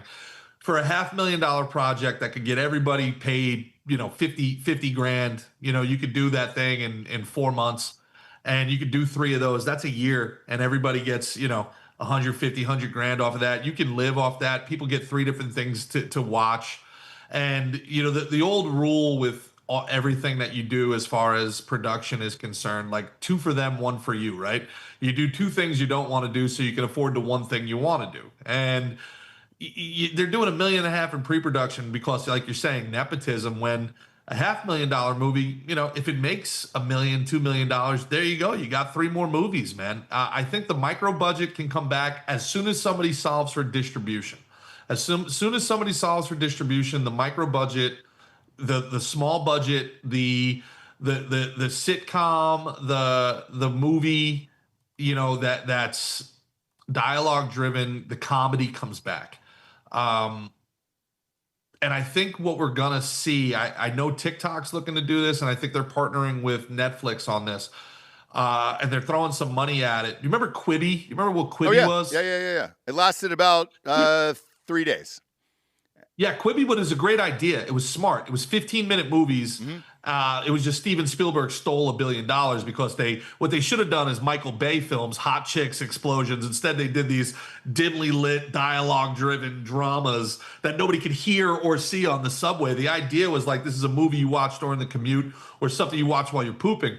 Well, Netflix is doing these verticals with TikTok where it's going to be a 15-minute movie, but in 60-second breakdowns. So you swipe, advertisement, swipe, advertisement, swipe, to try to get people off of the feed. Because, and we've talked about this off air, one of the big problems a lot of people have is they spend so much money trying to advertise on social media, and you can spend all this money to try to get somebody to go to your YouTube channel. But the way the algorithm works is now you got somebody for one video, then the playlist auto-populates somebody else after that. Yep. Right? So how do you keep people on your channel? How do you keep people on your IP? So what they're doing next is they're doing these scrollable movies. And that's going to game the algorithm into having people think that, oh, they really like this channel, we're going to show them their stuff more. And that's where they're going to get a lot of earned media out of that. So kind of the future for guys like us in this world is coming up with 10-minute, 15-minute serials that are cut into 60-second intervals that people can scroll through. And that's, and you can have the full 15-minute one on your website, no ads, pay $2.99 Patreon or whatever. We're also probably going to a world where everything's pay-per-view. I think the NFL is going to do that eventually. I think the next deal for the NFL is, instead of buying the NFL package, you could just watch the Giants versus the Saints for $11.99. And I think that the future is going to be paying for everything a la carte.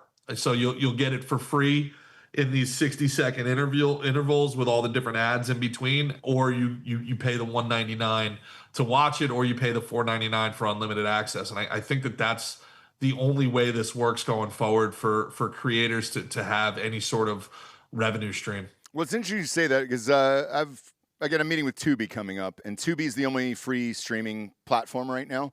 And they're buying back catalogs of everything. We're meeting with Drinkin Bros and Tetherball Academy Media and all that stuff. Tubi's legit, man. Tubi's awesome. And Tubi, Pluto, they're great. They have 105 million subscribers right now in the United States, which is 1/3 of the country. And I was unaware. And I was blown away. And I was like, oh, shit. Okay, cool. This could be a real thing. I think another big test is this weekend. I am a gigantic fan of Daniel Day-Lewis. I fucking love DDL, dude. He's back, and he's got a new movie tonight. My kids direct to consumer. Yeah, well, it's in theaters. So I thought it was direct to consumer. No, so it's Focus Features. It's in theaters. That'll tell you if people are willing to spend money on original shit again. And yeah, he's the greatest of all time. Even my kid, like he's in 6th grade. He plays pretty high up in all the sports bullshit and everything else. Like, he's not going pro. I'm not one of those parents, so I'm not going to put any delusions of grandeur with that bullshit. But he's white. But he likes to watch a movie and kind of chill out on a Friday night because they practice all goddamn week, and that's what I used to do as a kid. And he actually asked me about this, and it's called Anemone. And he goes, Dad, what do you know about this movie? And I was like, how do you know that? And he goes, dude, it got Sean Bean. Yes. Yeah, Sean Bean. Sean Bean and Daniel Day-Lewis. And he goes, it got served to me. He goes, it was on my, when he was watching YouTube, he was like, the trailer popped up or whatever. And I go, you want to go see this tonight?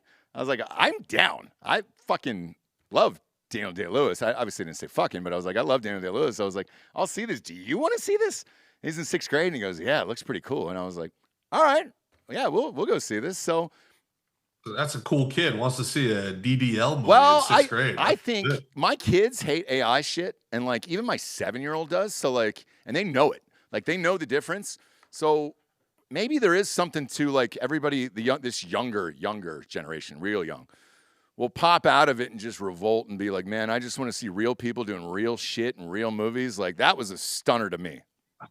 I gotta believe it, Ross. The humanity, I'm pro-human. That's the crazy thing about the left, you're a Nazi, you're this. Dude, I'm so pro-human. When I get done with my when I get done with my gigs, what I'm known for is I go find a live band, and sometimes I'm one of like 4 people in there. When I'm in Austin, my favorite place to go is the Elephant Room and listen to the live jazz and these world-class musicians from University of Texas playing in a basement over there, you know, with 8 people listening. And I love the humanity.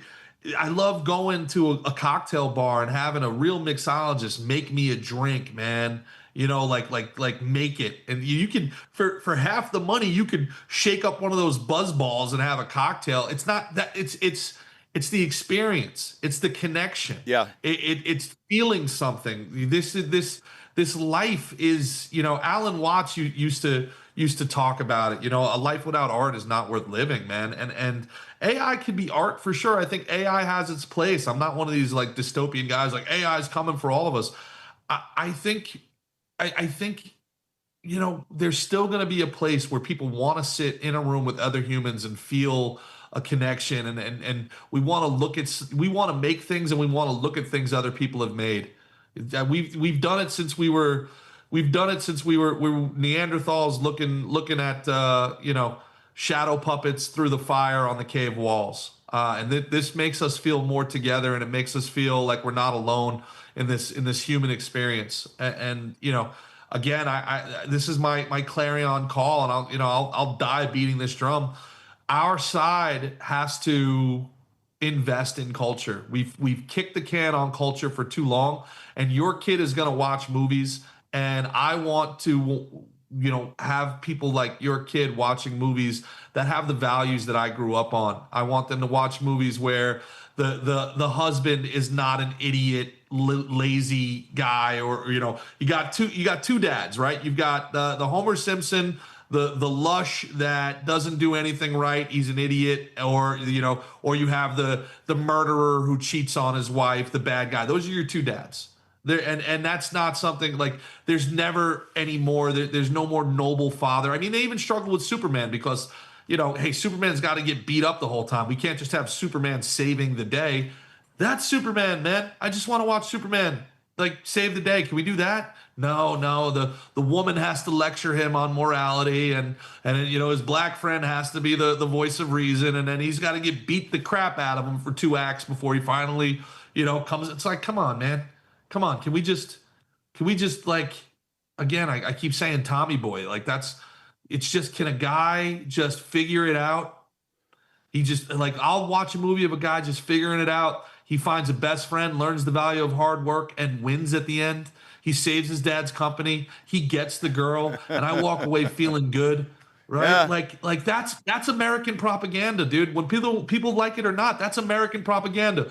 Work hard, do the right thing, and you will be rewarded for it. And if Tommy Boy is made today, him and David Spade have a sex scene in the second act. They get gay with each other, and then, you know, the black woman from the government secures a grant to turn the business into some sort of cultural museum. And everybody, she saves the day. That's the movie today, right? And these movies are getting made, guys. They're making content right now.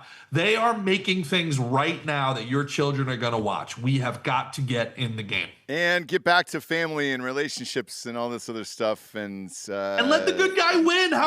Can the good guy win? I know. Can we just have a happy ending? I know. You know, like, shoot, man. What was the last time you watched a movie and you were like, huh, you know, I'm real happy I saw that. Like, I mean, why are we, I know why, and I have my conspiracy theories about it, because all the money comes from China and from the UN, and the international people want us and our population demoralized, right? But, you know, I remember walking out of Maverick Top Gun and being like, dude, I can run through a wall right now. That was like the first, like, unashamedly pro-American movie I had seen in a decade, and I was ready to go, man. But it makes you feel something, man. And everybody in that theater walked out the same way. I'm looking at other guys, and they're like, and I'm like, yeah, dude, yeah. Like that's culture. That's culture. That's a good thing. I felt that way.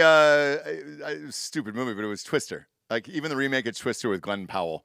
where I was just like, yeah, dude, you know, you got the cowboy in there. And I thought the movie was going to be about climate change or some bullshit or whatever. And I was just like, God damn it, dude. I know what I'm going to see. And then, great. Yeah, it was a fucking blow 'em up popcorn action movie. And it was fucking awesome.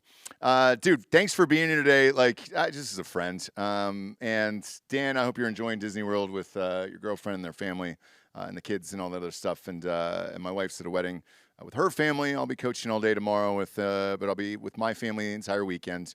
And I'm amped about it. Gerard, tell everybody where they can find you.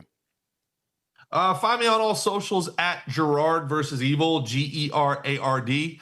VSEVIL. I've got a comedy special. I'd love, actually, if you could talk to Tubi for me, that would be fantastic. I got a guy right now shopping it with Amazon. Got a meeting with him next week, so yeah. I don't think so, but I would love Tubi. That would be real cool, man.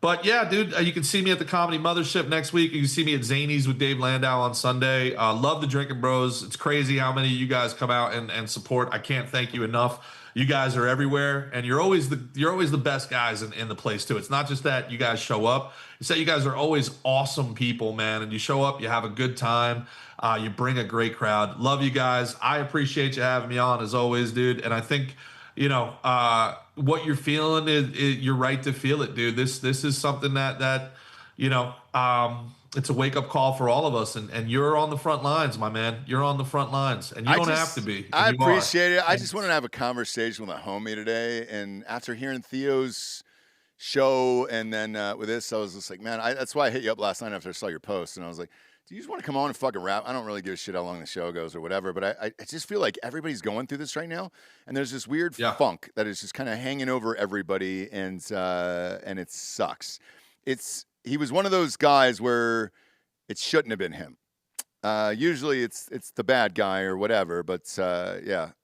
So strange. If I need to see a positive in it, his voice has been amplified from it in ways that I think he would have been president of the United States personally. I think he was building an army and he would have been undeniable.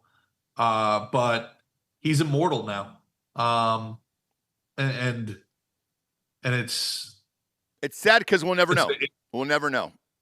Yeah, it's at the end of the day, he was a net positive on society, and I think that he's going to continue to be a net positive in his passing. As my uncle would say, man, when you're dead for a long time. So it's a wake up call for all of us to get moving with what we got to get moving on and to get in the game, guys. Let's get in the game. And it's something as simple as, like you're saying, coach young kids, become influential. Go outside, go to restaurants, support your local businesses, talk to your neighbors. I know we got to wrap up, but it's a very important thing because when they say, this guy's a Nazi, and then you're like, that guy coached me in football. Like, being with each other is the antidote to this propaganda. They want us separated. They want us apart. They want us divided so they can conquer us. When we come together, when we are leaders within the community, when we bring other people around us, then it's the antidote to their venom. And luckily, I don't get that in this community here. So I've never heard that, and it's fine. But I appreciate you being here. You guys know the rules here. Listeners, come in. Doors are still open. You can come on and booze. Come on up and give Drinkin' Bro of the Week. Gerard, thank you for being here, buddy. I love you. Love you too, pal. I'll see you when I'm in Austin next week. Yes, I'll see you next week, buddy. Thank you. Come on up, sir. Guys. Come on up, sir, for Drinkin' Bro of the Week. You can play the music, Bry Guy. There you go. Yeah. You walked over like you're ready to sit on my lap, dude. And I was like, you can if you want. Nah, I'm good. I'm gonna come in here. Are you sure? There's a microphone right there, by the way. Pull that about an inch from your face. There we go. You know the rule. You don't have to put on the headphones. All right, sweet, man. Yeah. Sweet. I only wear them because my voice is so loud. Yeah. You know that, right? Yeah. If I don't wear them, then I'll speak even louder. Okay. Which isn't great for anyone. Sweet. Tell everybody your name. Steve. Are you black, Steve? Am I black? Yeah. No, I'm actually white. It. No, I'm white white and Hispanic, like I'm Panamanian. worried we're gonna miss the quota, dude. That's okay. You know? I hit the mixed quota, right? Yes. What are you? All right, white and Hispanic. No, it doesn't work. No, it doesn't work. Damn, dude. It's gotta be black. Damn. Oh well, close enough. Yeah. What's your name again? Steve, Steve. Where are you from? originally from Colorado. Colorado. Yeah. Shit. Colorado's going through it right now. Yeah, they are. God damn. Our co-host in the NFL show, Derek Wolf, gave a very powerful speech last night, trying to get a new governor in there. Man, Yeah. you guys are in bad shape up there, man. Yeah, it's been a while. I haven't been there in like, haven't lived there in like 16 years. So we're good. Really? Yeah. And why is that? I'm in the military. So you get shuttled around everywhere? Yep. Where you at now? I'm actually on my way up to Seattle. No. Yeah, that's why I'm on a cross country Stop journey. it, dude. Yeah, I'm on a cross country journey from Florida right now. So Are you in the streets? Am I in the streets? No. Is that what they're sending you there for? No. Oh, okay. No, Because no. you know the National Guard. And, Yeah. Okay, I cool. heard all that. No, I'm staying as far away from downtown as possible. Okay, good. You're So- not going to Chaz this weekend? No. I'll hang out here in Austin for a little bit. All right, sounds Yeah, good. Got some family out here, so we'll hang out, and then I'll make my journey up there here soon. Awesome. Well, we're live on YouTube, and right. Spotify video will go up Sunday nights. Who do you want to give Drinking Brother of the Week to? Let's give it to my buddy Shay. Okay. Yeah, he came out here hanging out, so Is that Shay over there? yeah, he's being a big old pussy, so He's got a mustache. he does. Ah, And a no, he's got beard. a full beard. Never He's mind. got a full beard. Yeah, he popped his head up over there. Yeah. It's far away, guys. All right, it's far away. You Yeah. see the monitors here. Yeah, Some it's in the of them are dark, too. small. Yeah, it's in Yeah. the dark. So is he. What's his fucking story, dude? Real shadowy figure over there. You don't want to know his story. Rapeable. He's got a creepy bro story. So, Does he really? Yeah, That's funny. He's going through some shit. So. We all are. Yeah. By the way, that's why I want to do the show today, man. Everybody's Yeah. going through some shit right Everybody now. is, dude. And like, I was like, man, go. Even with Dan and my wife, I was like, go enjoy your lives, and I'll fucking anchor this. Like, because Yeah. I got a coach, so I can't leave. Yeah. So I've got games literally all day tomorrow from like 10 a.m. to 7, I think. 3 different Oh, yeah. games. And Oh, so yeah, I'm you're just busy. like, yeah. But Yeah, but so it's I go, good- it's but I go, good hey, busy, I'm yeah. here anyways. So Yeah. like, go, do your stuff. Yeah, Enjoy life exactly. real quick Exactly. and try to decompress. Who do you want to give Drinking Brother of the Week to? That guy? Yeah. It's got to be somebody else. He's fucking creepy as shit. I don't know. Wife, kids. I ain't got dad? none of those. Oh, you know what? Yeah, let's give my drinking brother to my dad. There you go. Yeah. Oh, Martin. He lives down in San Antonio, so we'll go see him this weekend. Oh shit. Yeah. Yeah. So Mexican? no, he's white. Is he really? Yeah, my dad's white. Look at that, dude. Yeah. In San Antonio. In San Antonio. You don't say. Yeah. He's got a Every black time wife. we go down there, the only white person I see is Jack Mandeville. That's it. And I'm like, Yeah, San Antonio. I don't even have to ask Jack his address. I go, hey man, I'll be in San Antonio. I'll find you. I'll find you. You just walk around the streets. I'll Exactly. Find you. And, Exactly. and he's out You'll there. stick out. Yeah. Yeah. How long you listen to this show, by the way? So I've heard of it for a while, Mm-hmm. but my buddy put me onto it earlier today. He was like, "Come on, we're gonna No go." fucking way. Yeah, dude. He was like, "Come on, we're gonna go to the podcast." I was like, "All right, I'll fucking go." That's Let's go." dope. Yeah. Did he tell you what the sitch was of like, hey, dude, you get to drink, you get some Yeah, fucking booze. yeah, he and did. hang I was out? like, "Fuck yeah, dude, let's go." Did you believe it? No, I know it's weird. Right? I didn't. So I was like, and then I came in here, and You walk in, you're like, holy shit. Bob was like, "Go on in, man, have a good time." Yeah. I was like, "Shit, that's awesome." That's They what- asked me permission outside before they came in. A I lot was of like, you people guys do. are good. Yes, Go. a lot of people do, and that's the thing is like it seems unbelievable. It does. Because if we don't do this, and every guest we have always asks the same thing. They're like, "Yo, dude, how the fuck are you doing this?" And I was Yeah. like, "We've never had a bad interaction here." No, that's awesome. So it rocks, and yeah, we're not gonna stop. So fuck Oh it, yeah, dude. But yeah, thanks for coming in. Yeah, I man. appreciate it, man. I What's his appreciate that. fucking story? Is he on the lam? He looks like it, dude. Yeah. We'll leave him alone. He's like this much. Yeah, behind the we'll leave him camera. alone, This is man. like to catch a predator back there. Nah, not like. Well, I don't know. I'm kidding. No, I'm kidding. Nah, he's got his own shit going He's got on. his own shit That's going fine. on. So Hey, no need, dude. I don't. Yeah. Okay, we've all got skeletons, bro. yeah. Okay, Okay. all right. So I might have killed a cyclist in Dearborn, Michigan in 2016. I'm kidding. No, I didn't. we'll keep those secrets hidden. No, if I was shit, if you're in Dearborn today, you're probably hearing the call of prayer right now. But thank you for being here, man. Yeah, I appreciate it, We brother. appreciate it. Yeah, And definitely. yeah, man, grab a couple hard ass for the road. Will do. Wink. I'm not going to tell anybody. Yeah. Appreciate you guys for tuning in and day out. Go to Spotify, rate the show a 5-star. Coop is uploading the entire back catalog right now as we speak. And then head on over to VideoWise because we signed a video deal with Spotify on the back end. Patreon will always be Patreon, but the real back catalog, old school episodes. Video will be up there. And then iTunes, leave a 5-star and a quick review. They're not doing video anytime soon. Don't really know why, but it really is all the advertisers care about.